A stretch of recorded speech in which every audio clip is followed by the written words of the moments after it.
नमस्ते, मेरा नाम हेमंत। मैं आज आपको अपने शरीर के जो चक्र होते हैं उन सबको किस प्रकार से बैलेंस करें इसके विषय में आज थोड़ा-सा बताना चाहूँगा। आप किसी भी ध्यानात्मक आसन में बैठ सकते हैं। जैसे मैं पद्मासन में बैठा हूँ, तो ये सुखासन होता है, इसमें सुखपूर्वक बैठ सकते हैं। और इसमें आपका सिद्धासन, इस प्रकार से भी कमर गर्दन सीधी करके बैठ सकते हैं। और या फिर आप पद्मासन लगा लें तो बहुत ही अच्छी प्रकार से बैठ सकते हैं। तो किसी भी आसन में जब कमर गर्दन सीधी कर कर आप जब बैठते हैं, तभी आप इसका अभ्यास करें, तब आपको पूर्ण तरीके से लाभ होगा। स्थिर सुखम आसनम, स्थिरता पूर्वक जब हम बैठेंगे तभी इसका लाभ मिलेगा। तो हमें क्या करना है, सबसे पहले ये जानना है कि हमारे शरीर में 5 तत्व होते हैं, जिनसे मिलकर हमारा शरीर, पंच तत्वों से मिलकर ही हमारा शरीर बना है। तो इनको बैलेंस करने के लिए सबसे पहले हमें जानना होगा, ये अग्नि तत्व होता है, ये वायु तत्व होता है, ये आकाश तत्व होता है, ये पृथ्वी तत्व होता है, ये जल तत्व होता है। तो ये 5 पंच तत्व हो गए। अब इनको बैलेंस कैसे करें, तो इसको हम जब बैलेंस करेंगे तो वो चक्रों के द्वारा ही बैलेंस कर सकते हैं। तो इसके लिए सबसे पहले हमें जानना होगा 6 चक्र हमारे। पहले मूलाधार चक्र होता है जो एनस के पास होता है। दूसरा स्वादिष्ठान होता है जो नाभि से जस्ट नीचे होता है। फिर आपका मणिपुर होता है, ये नाभि से जस्ट ऊपर होता है। फिर अनाहत, फिर विशुद्धि, फिर आज्ञा। ये आपके 6 चक्र हो गए। तो इनको बैलेंस करने के लिए हमारे पास एक मंत्र है जिनके द्वारा हम इसको बैलेंस करेंगे। तो सबसे पहले हम पृथ्वी तत्व से स्टार्ट करेंगे। ये मूलाधार को एक्टिव करता है। तो हम सबसे पहले मंत्र का लम का उपयोग करेंगे। लम।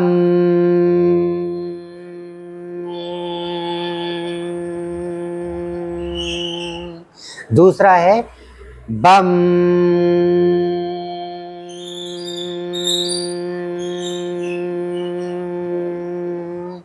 तीसरा है रम।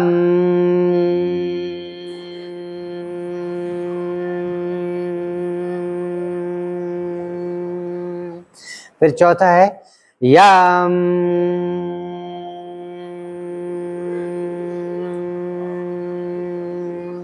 पांचवा है हम।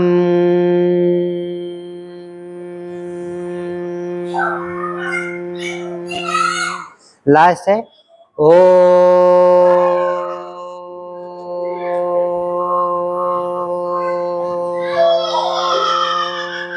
तो आज्ञा तक हम पूरा बैलेंस कर लेंगे, ठीक है।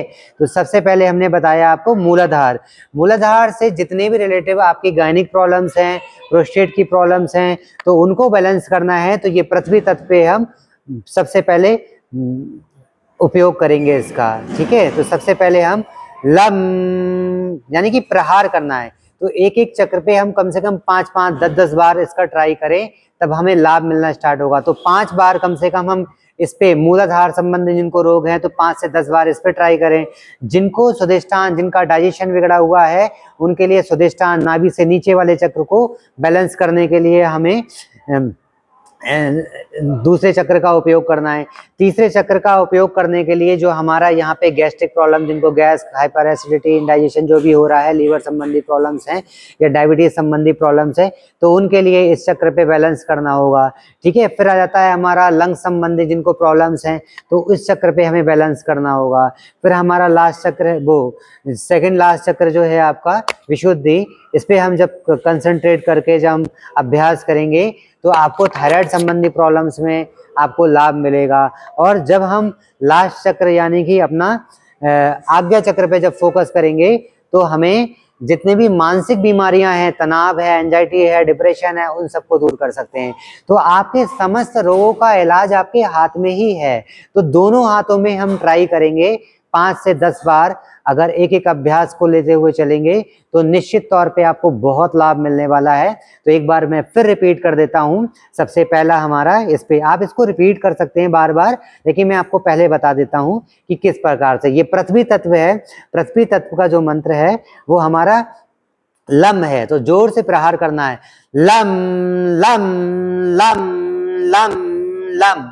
दूसरा बम बम बम बम बम, यहां फील कर सकते हैं नाभि से नीचे।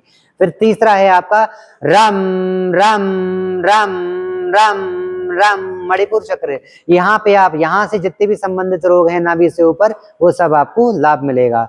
ठीक है, फिर आपका आता है रम के बाद, फिर आता है यम यम यम यम, जिनको हार्ट और लंग संबंधी जो प्रॉब्लम्स है उनके लिए लम। फिर आता है वो, ये आपका यम, हाँ यम हो गया। यम के बाद आता है आपका हम यानी कि जिनको थायराइड संबंधी प्रॉब्लम है, सर्वाइकल संबंधी प्रॉब्लम्स है, उनके लिए भी बहुत लाभप्रद है। ठीक है, तो इसमें आप इसका उपयोग करेंगे यम यम यम यम यम, यानी कि पेट में जैसे कपालभाति का झटका लगता है वैसे ही झटका लगते हुए उसको लंबा लेके जाना है। ठीक है, इसको थोड़ा सा खींचना है, लम लम लम। ठीक है, तो जितने भी चक्र हैं जिनको मैंने बताया, लम से स्टार्ट करेंगे, लम रम। ठीक है, फिर आपका लम, सबसे पहले लम, दूसरा हो गया बम, तीसरा हो गया रम, फिर हो गया यम, फिर हो गया हम, और उसके बाद ओम। इन सब का आप अभ्यास डेली करें। मैंने 2-3 बार आपको इसलिए रिपीट किया कि आपको कहीं पे भी जहां पे भी कंफ्यूजन हो वो आप दूर कर सकें, और आप इसका अभ्यास करेंगे डेली निरंतरता के साथ में तो आप भी निरोगी रह सकते हैं। इसीलिए हमारे ऋषियों ने भी प्रसन्न आत्मा इंद्रियों मन की बात करी गई है। सम दोषा सब अग्निशा सम धातु मल क्रिया प्रसन्न आत्मा इंद्रियों मना, यानी कि मन की चिकित्सा, यानी कि जो हमारे मानसिक विकार है, मन में जब तक रोग हैं तब तक आप शारीरिक रूप से स्वस्थ नहीं रह सकते हैं। तो अपने मन को अच्छा करना है तो आप इन चक्रों पे शोधन करेंगे, और ध्यानात्मक आसन में बैठकर जब इसका पूर्ण तरीके से अभ्यास करेंगे तो पूर्ण तरीके से आप लाभ प्राप्त करेंगे। जय हिंद, जय भारत।